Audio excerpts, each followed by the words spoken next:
Alright. So we bring materials.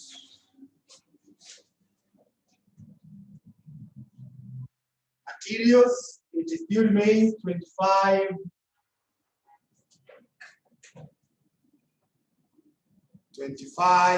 million.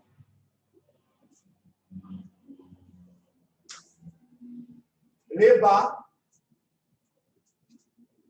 is 1440 times 15,000.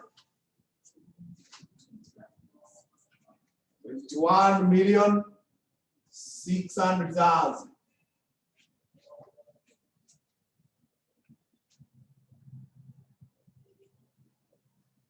So overhead costs, it is 50% of 21.6 million.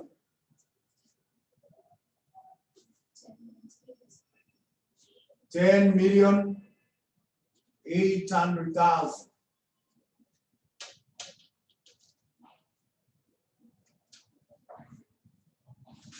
So total costs,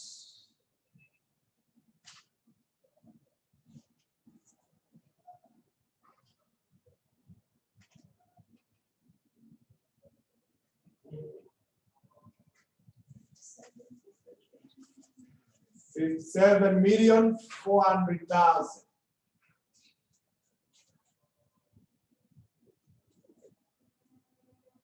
Profit,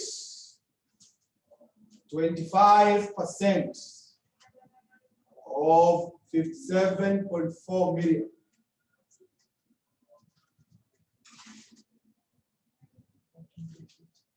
$14,350,000. So once again, the price to be charged for each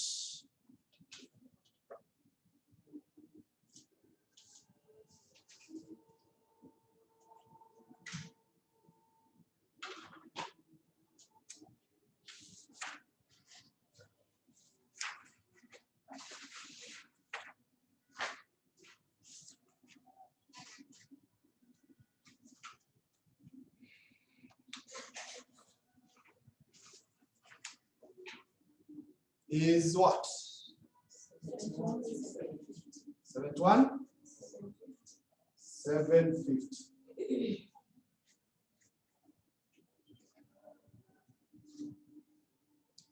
So that is how it is done. Any question?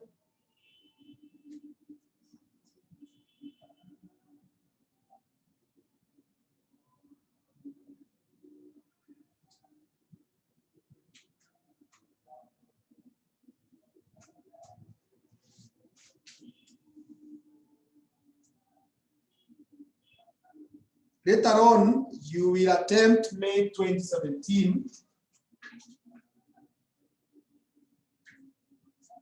May 2017, question 2B. Question 2B.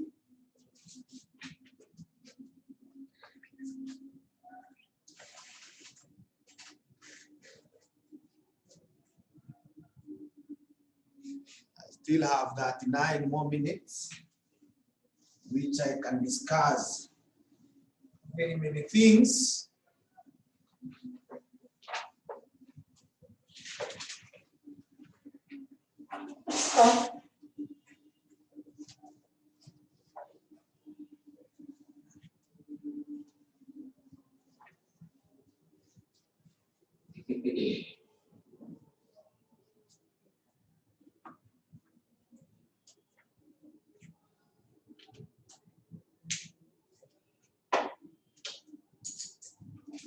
Method number 2 inaitwa target costing method. Target costing method.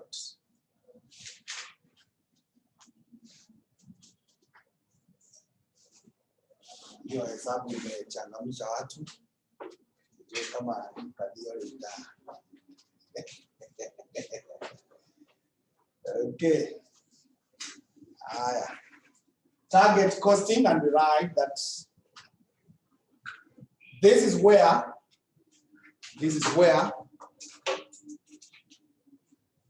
customers are requested to state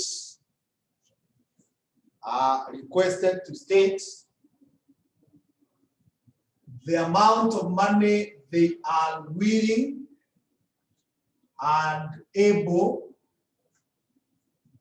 the amount of money they are willing and able to pay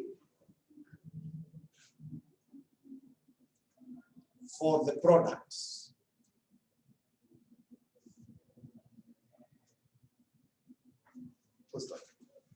Customers are assumed to be rational. Customers are assumed to be rational regarding cost estimation,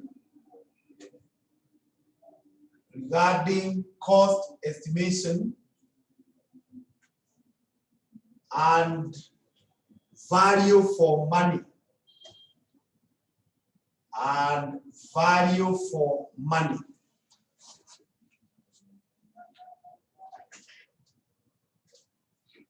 The amount stated by the customers,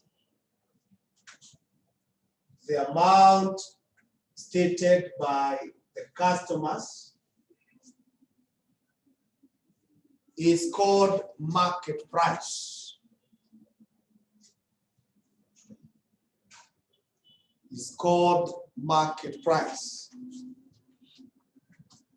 Now, unlike in the other methods of pricing, where the customer is not consulted, like now here in Destiny, you as our customer, you are not consulted how much you are willing and able to pay. Ukuta tu wameweka price ya 22, so unajipanga nayo.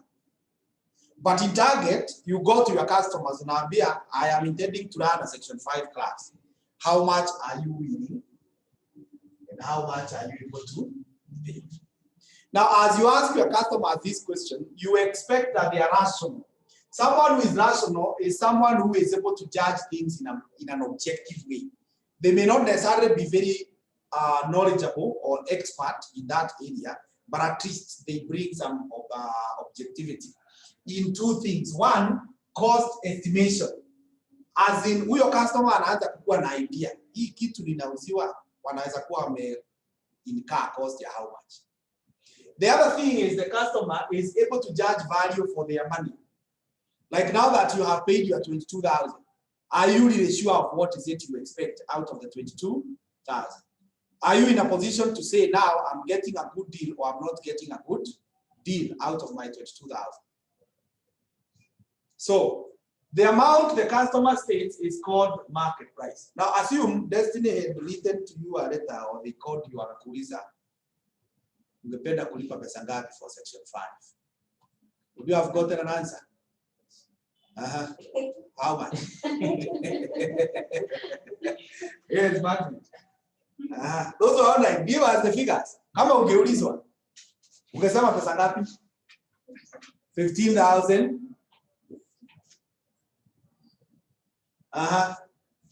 Anyone else? If you are called, ulizwe unataka kulipa pesa ngapi? 30. Very good.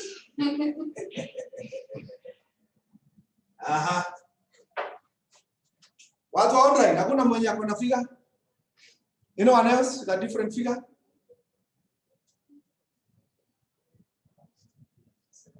17. Okay, at least it's good. It has gone to both sides. Kuna yenye iko juu ya 22 that we charge na kuna zenye ziko chini ya 22 that we charge. Good. Ongeza something hapo useme. The desired profit is then subtracted. The desired profit is then subtracted from the market price. Is then subtracted from the market price. And the figure obtained is called target cost. And the figure obtained is called target cost.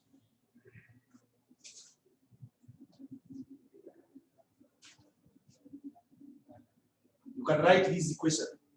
Market price minus desired profit is target cost.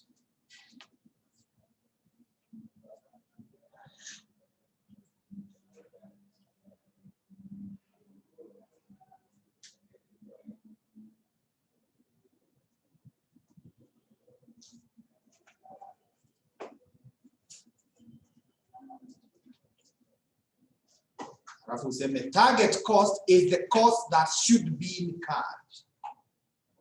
Target cost is the cost that should be incurred.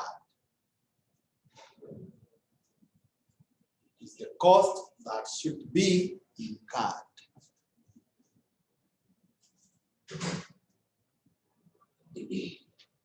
So assume now, for the purposes of discussion, let me remove this and this one, and I make them 10, so that at least there's some big difference. Wakati the customers have told you, mimi nataka kulipa 30, mimi nataka kulipa 10.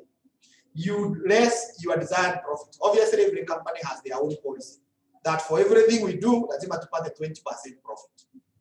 So if it is 20%, 20% of 30 is 6,000. So that means we have 24. 20% of this is 2,000. So that means we have what? 8. Now this 8 is the cost you should incur. So mwenye anataka kulipa that 1,000 for section 5, we should give the person a section 5 class worth 24,000. When anataka kulipa 10,000, tunastahili kumpea class worth 8,000.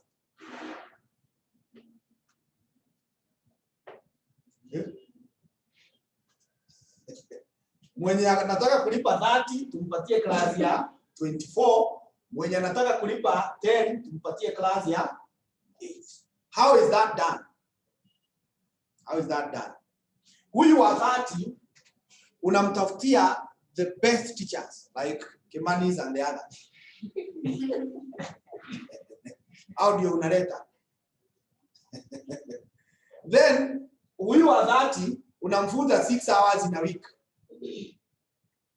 And for every topic unamfanyia 6 questions za past papers. Na ikiwezekana unamwekea air conditioner na coffee dispenser pale. Lakini huyu wa 10,000 unatafuta one of your students mwenye alipita exam last semester, unampea notes, unamwambia enda hiyo class, you dictate those notes. Then unamfunza only 2 hours in a week. Na for every topic unafanya kaswali kamoja, hata usimalize, unafika mahali unamwambia sasa enda umalizie hapo.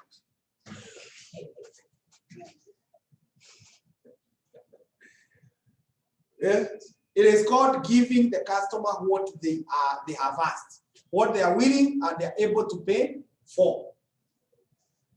So if you are willing to pay 10,000, are you going to change now?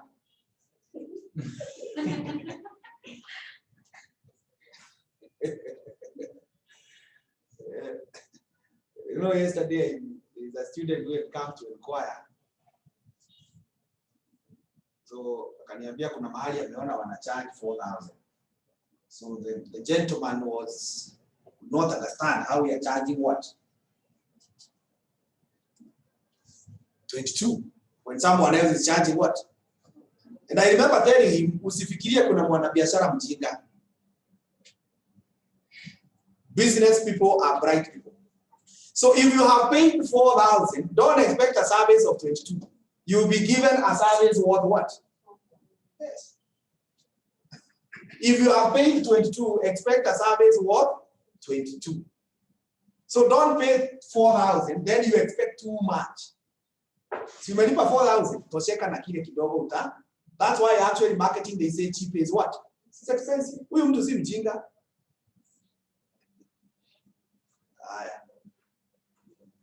Let's make another point. Which it was in the morning. I can explain more. But then make another point, right? That target cost is then compared with the actual costs being incurred. Target cost is then compared with actual cost being incurred.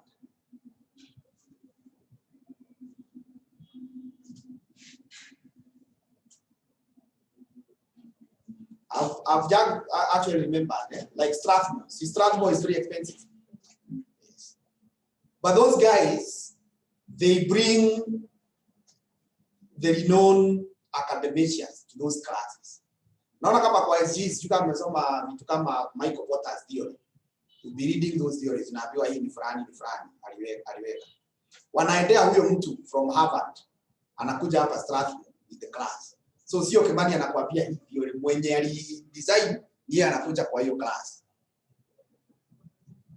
Kama si kukuja atakuja, the school organizes a trip, mnaenda Harvard, mnaenda wapi, you face that person face to face. Lakini huku kwingine sababu umelipa kidogo, nikina Kimani wanakuletea ka handout wanakuambia hiyo ni ya Michael Porter, hata mimi sijui Michael Porter ni nani.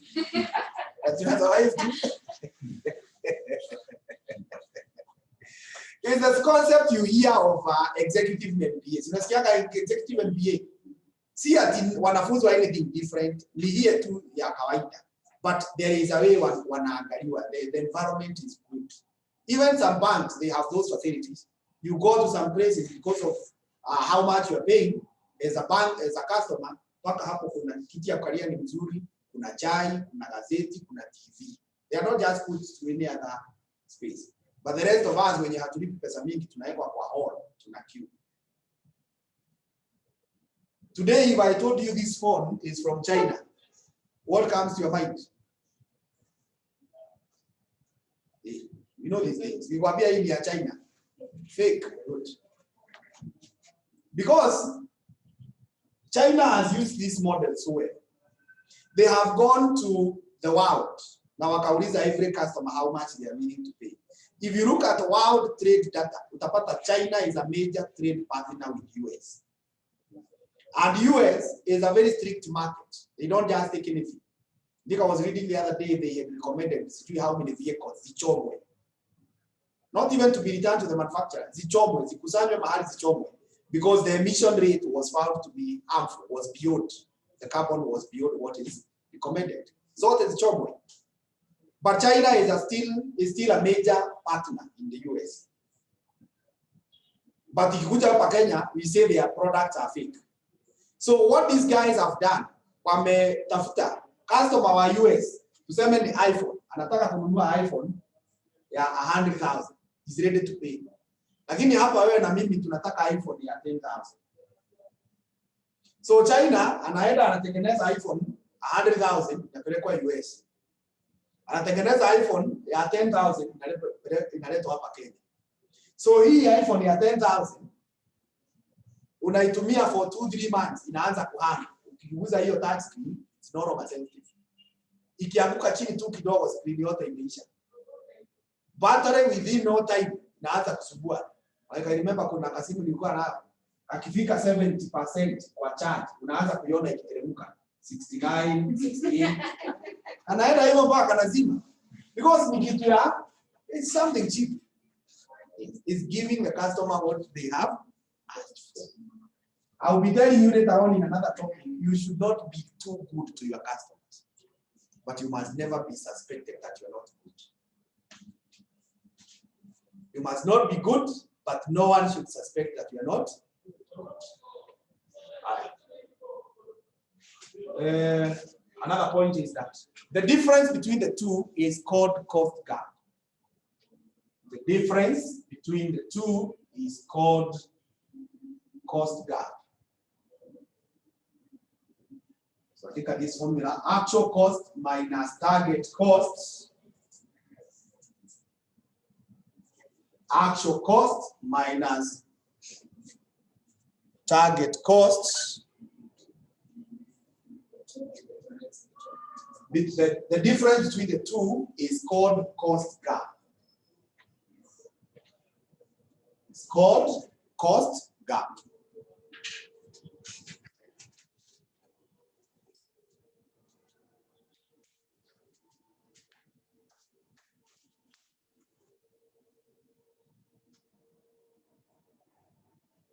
Then we write that measures should be taken. Measures should be taken to remove the cost gap. To remove the cost gap, since it is not sustainable in the long run. Since it is not sustainable in the long run.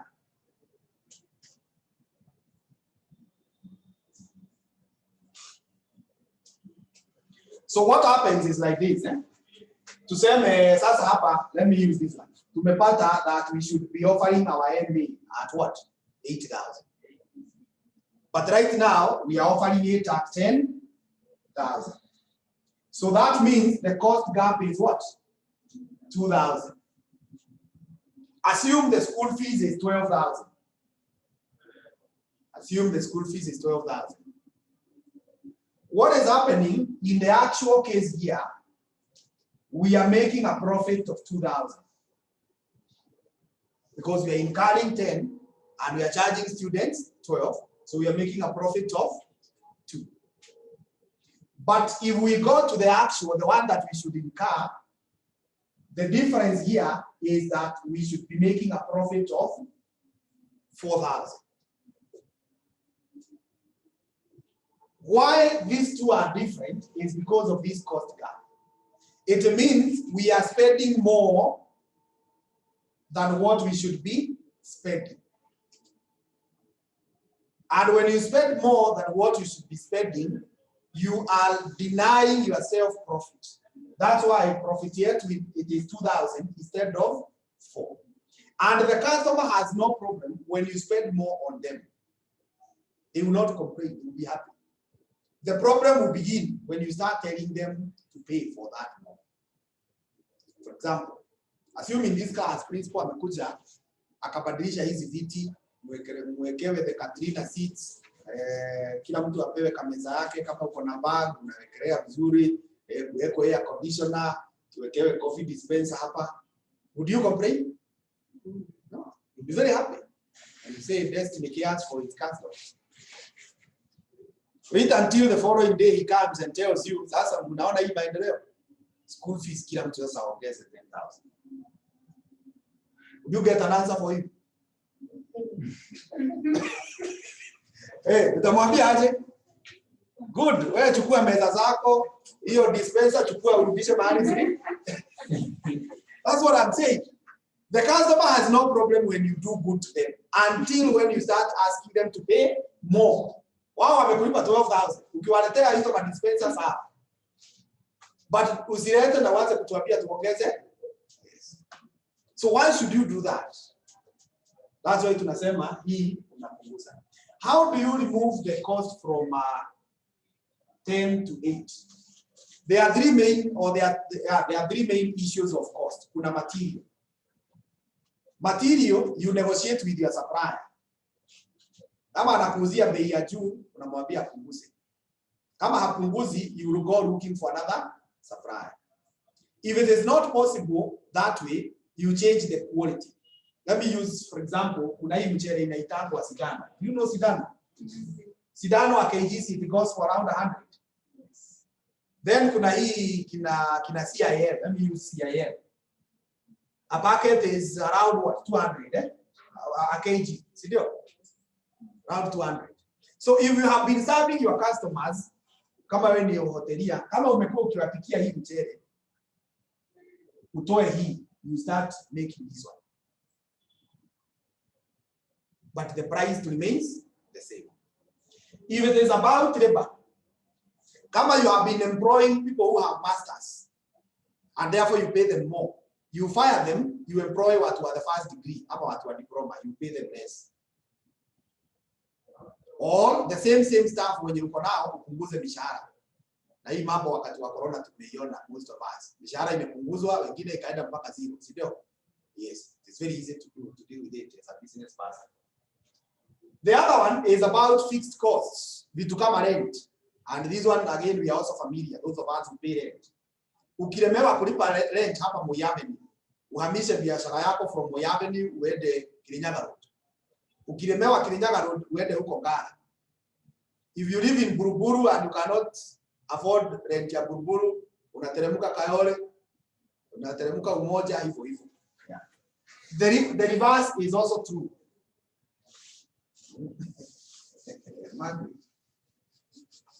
The reverse is also true, eh? Assume that the actual cost is 10 and this one is 18, the target. So if you are charging 20,000, and you are incurring 10, then that means you're making a profit of 10. But you should be incurring 18. So you should be making a profit of what? 2,000. Now this is good. My friend,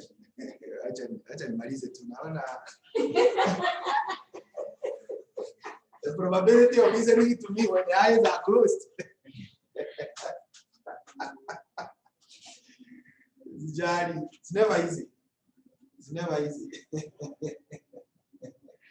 So I was saying, as a business person, you are making 10 where you should be making what? 2. And it's very good. It's very good. However, this is not sustainable because soon customers watagundua. Remember we said the customer is able to estimate the value for money. In as much as the customer is not an expert in what you're offering. None of you is an expert in the A&B. That's why you rely on me 100%. Even when I teach you off head, you just write it. I don't think you've got to confirm whether what I tell you is the right thing or not. You rely on me. But does that mean you cannot tell whether I'm teaching well or I'm not teaching well? Are you able to tell?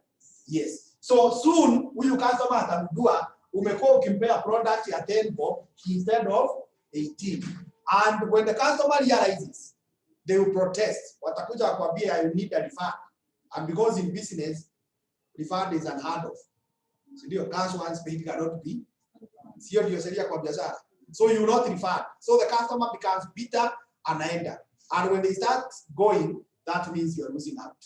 So even this one where you are making more profit, you should get ways of changing it. So the reverse I've said is true, that kama ni material, kama umekuwa ukiwapikia mchele ya 100, sasa uende to 200. If you have been having workers who are diploma level, now wajiri wa masters or whatever, yes. So I think with those very many words, we should solve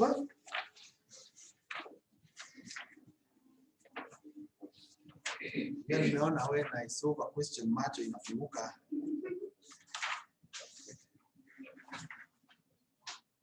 May 2012.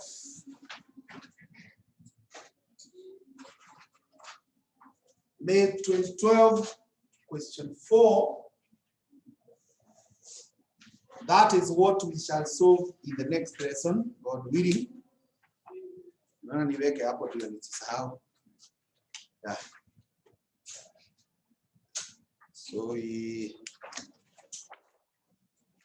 call it a day at that juncture. Thank you. We'll pick up from there in the next lesson.